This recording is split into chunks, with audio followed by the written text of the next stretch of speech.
സർക്കാരിൻ്റെ പ്രവർത്തനം ജനങ്ങളിലേക്ക് എത്തിക്കുക എന്ന ആശയവുമായി തുടങ്ങിയതാണ് നവകേരള സർവേ. നവകേരള സർവേയിൽ പങ്കെടുക്കുന്നത് DYFIയുടെയും SFIയുടെയും സന്നദ്ധ പ്രവർത്തകരാണ്. അവർ തികച്ചും സൗജന്യമായാണ് നവകേരള സർവേയിൽ പങ്കെടുക്കുന്നത്.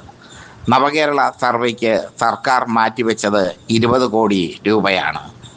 ഇതിനെ ചോദ്യം ചെയ്തുകൊണ്ട് കോൺഗ്രസ് ഹൈക്കോടതിയെ സമീപിച്ചു. ഹൈക്കോടതി നവകേരള സർവേ സ്റ്റേ ചെയ്തു.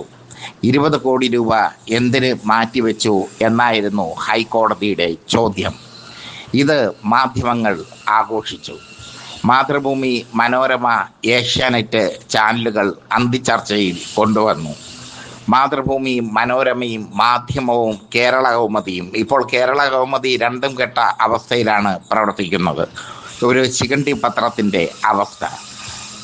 BJPക്ക് അനുകൂലമായും കോൺഗ്രസിന് അനുകൂലമായും വാർത്തകൾ വിടുന്നു കേരള കൗമുദി. എന്തായാലും കേരള കൗമുദി അടക്കമുള്ള പത്രങ്ങൾ ഇടതുപക്ഷത്തിനെതിരെ തിരിഞ്ഞു. ഇടതുപക്ഷത്തിന് ഹൈക്കോടതിയിൽ നിന്ന് ചുട്ട അടി. എന്നാൽ ഹൈക്കോടതി ഉത്തരവ് സുപ്രീം കോടതി സ്റ്റേ ചെയ്തിരിക്കുന്നു. ഭരണപരമായ കാര്യങ്ങളിൽ ഹൈക്കോടതി എന്തിന് ഇടപെടുന്നു എന്നാണ് സുപ്രീം കോടതി ചോദിച്ചിരിക്കുന്നത്. ഇത് വല്ലാത്തൊരു ചോദ്യമാണ്. നവകേരള സർവേ തുടരും. 20 കോടി രൂപ നവകേരള സർവേക്ക് മാറ്റിവെച്ചതാണ് ഹൈക്കോടതി ചോദ്യം ചെയ്തതെങ്കിൽ സുപ്രീം കോടതി ഭരണപരമായ കാര്യങ്ങളിൽ ഇടപെടാൻ ഹൈക്കോടതിക്ക് അവകാശമില്ലെന്ന് പ്രസ്താവിച്ചു. ഈ വാർത്ത വലിയ പ്രാധാന്യത്തോടുകൂടി വരില്ല. കാരണം ഇത് ഇടതുപക്ഷത്തിന് എതിരായ വാർത്തയാണ്. LDF സർക്കാരിന് എതിരായ വാർത്തയാണ്. LDF സർക്കാരിന് എതിരായ വാർത്തകളൊന്നും വരില്ല വലിയ കോളത്തിൽ. അല്ലെങ്കിൽ ലീഡ് സ്റ്റോറിയായി, എതിരായുള്ള വാർത്തയാണെങ്കിൽ ലീഡ് സ്റ്റോറിയായി വന്നനെ. ഇനി ശബരിമല തന്ത്രിയുടെ കാര്യം. ശബരിമല തന്ത്രിക്ക് കൊല്ലം വിജിലൻസ് കോടതി ക്ലീൻ ചിറ്റ് നൽകി. തെളിവിൻ്റെ ഒരു കണിക പോലും ഇല്ലാതെ തന്ത്രിയെ അറസ്റ്റ് ചെയ്തത് എന്തിനെന്ന് SITയോട് കൊല്ലം വിജിലൻസ് കോടതി ചോദിച്ചു. ഇത് വലിയ വിവാദമാക്കി മാറ്റി. തന്ത്രി എന്നാൽ ദൈവമാണല്ലോ, ദൈവത്തെ തൊട്ടാൽ പൊള്ളുമല്ലോ.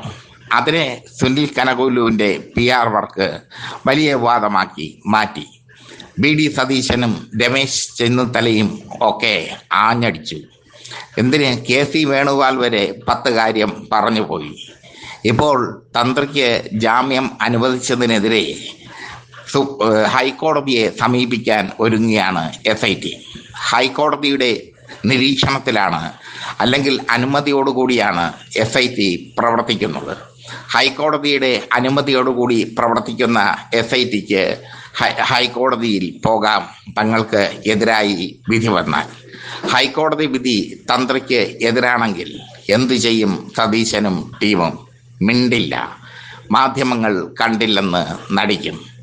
ഒരു വശത്ത് UDFും മാധ്യമങ്ങളും, മറുവശത്ത് CPMും CPMൻ്റെ സൈബർ വിങ്ങും. ഇങ്ങനെയുള്ള ഒരു പോരാട്ടമാണ് നടക്കുന്നത്. ആസന്നമായ തെരഞ്ഞെടുപ്പിൽ ജീവൻ മരണ പോരാട്ടം നടത്തുകയാണ് LDFും UDFും. അടിക്കടി വികസന പ്രവർത്തനങ്ങൾ കൊണ്ടുവന്ന് മുഖ്യമന്ത്രി UDFിനെ വലയ്ക്കുന്നു. സുനിൽ കനകോലുവിൻ്റെ തന്ത്രങ്ങൾക്കപ്പുറം പ്രായോഗിക ബുദ്ധിയോടുകൂടി മുഖ്യമന്ത്രി പ്രവർത്തിക്കുന്നതാണ് കോൺഗ്രസിന് തിരിച്ചടിയായി മാറുന്നത്. PSC പരീക്ഷയ്ക്കുള്ള പ്രായപരിധി ദീർഘിപ്പിച്ചത് ഒരു ഉദാഹരണം. പ്രായപരിധി 40 വയസ്സായി മാറ്റി. OBC വിഭാഗങ്ങൾക്ക് 43 വയസ്സും SC/ST വിഭാഗങ്ങൾക്ക് 45 വയസ്സുമാക്കി ഉയർത്തി. ഒരുപാട് കാലമായി തൊഴിൽദാതാക്കൾ ആവശ്യപ്പെടുന്ന കാര്യമാണിത്. അത് ഇന്നലെ നടന്ന മന്ത്രിസഭാ യോഗത്തിൽ തീരുമാനമായി. എന്തായാലും ഒരു വശത്ത് സുനിൽ കനകോലുവും മാധ്യമങ്ങളും ചേർന്ന് ഇടതുപക്ഷത്തെ വളഞ്ഞിട്ട് ആക്രമിക്കുകയാണ്. ഇടതുപക്ഷത്തിൻ്റെ ഓരോ നീക്കവും വിവാദമാക്കി മാറ്റാൻ മാധ്യമങ്ങൾ ശ്രദ്ധിക്കുന്നു. നേതാക്കളിൽ നിന്ന് വരുന്ന ചില വാക്കുകൾ വലിയ വിവാദമാക്കി വളച്ചൊടിക്കുന്നു. ഇങ്ങനെ ഇടതുപക്ഷത്തെ കൂട്ടം ചേർന്ന് ചെന്നായ്ക്കളെ പോലെ ആക്രമിക്കുകയാണ് UDFും മാധ്യമങ്ങളും. അവിടെ ഒറ്റയ്ക്ക് നിന്ന് പൊരുതേണ്ട അവസ്ഥയിലാണ് സി പി എം ഒറ്റയ്ക്ക് നിന്ന് പൊരുതുന്നു ഈ മാധ്യമ സിൻഡിക്കേറ്റിന് എതിരെ. മാധ്യമ സിൻഡിക്കേറ്റ് എന്ന് മുമ്പ് പിണറായി പറഞ്ഞ കാര്യം ഇപ്പോൾ സത്യമായി മാറിയിരിക്കുന്നു. മാധ്യമ സിൻഡിക്കേറ്റ് നിലനിൽക്കുന്നുണ്ട് കേരളത്തിൽ. ആ മാധ്യമ സിൻഡിക്കേറ്റിന് ഒരു അജണ്ടയുണ്ട്, ഇടതുപക്ഷത്തിനെതിരായ അജണ്ട. മലയാളത്തിൻ്റെ മുത്തശ്ശി പത്രങ്ങളായ ദീപികയും മനോരമയും ഒക്കെ ഇടതുപക്ഷത്തിനെതിരെ കാലാകാലങ്ങളായി പ്രവർത്തിച്ചു കൊണ്ടിരിക്കുന്നു. മാതൃഭൂമിയും അങ്ങനെ തന്നെ. പക്ഷേ കേരള കൗമുദിയുടെ പോക്കാണ് അതിദയനീയം. ഒരു കാലത്ത് ഇടതുപക്ഷത്തിൻ്റെ നാവായിരുന്നു കേരള കൗമുദി. വിമോചന സമരത്തെ എതിർത്ത ഏക പത്രം കേരള കൗമുദിയായിരുന്നു. ആ കേരള കൗമുദി ഇപ്പോൾ UDFിൻ്റെയും BJPയുടെയും നാവായി പ്രവർത്തിക്കുന്നത് കാണുമ്പോൾ കേരള കൗമുദിയെ സ്നേഹിക്കുന്നവർക്ക് സങ്കടം തോന്നുക, അല്ലെങ്കിൽ വിഷമം തോന്നുക സ്വാഭാവികം.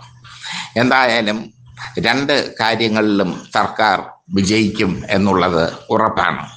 നവകേരള സർവേ നടക്കും, അതിന് സുപ്രീം കോടതിയുടെ അനുമതി കിട്ടിയിരിക്കുന്നു. അതുപോലെ തന്നെ തന്ത്രി കേസിൽ SIT ഹൈക്കോടതിയെ സമീപിക്കാൻ ഒരുങ്ങുന്നു. എന്തായാലും കാര്യങ്ങൾ ഉദ്ദേശിച്ചതുപോലെ തന്നെ സംഭവിക്കുന്നില്ല UDFന്. പിണറായി വിജയൻ ഓരോ ദിവസവും തന്ത്രങ്ങൾ മെനഞ്ഞുകൊണ്ട് സുനിൽ കനകുലുവിനെ പ്രതിരോധത്തിൽ ആക്കിയിരിക്കുന്നു.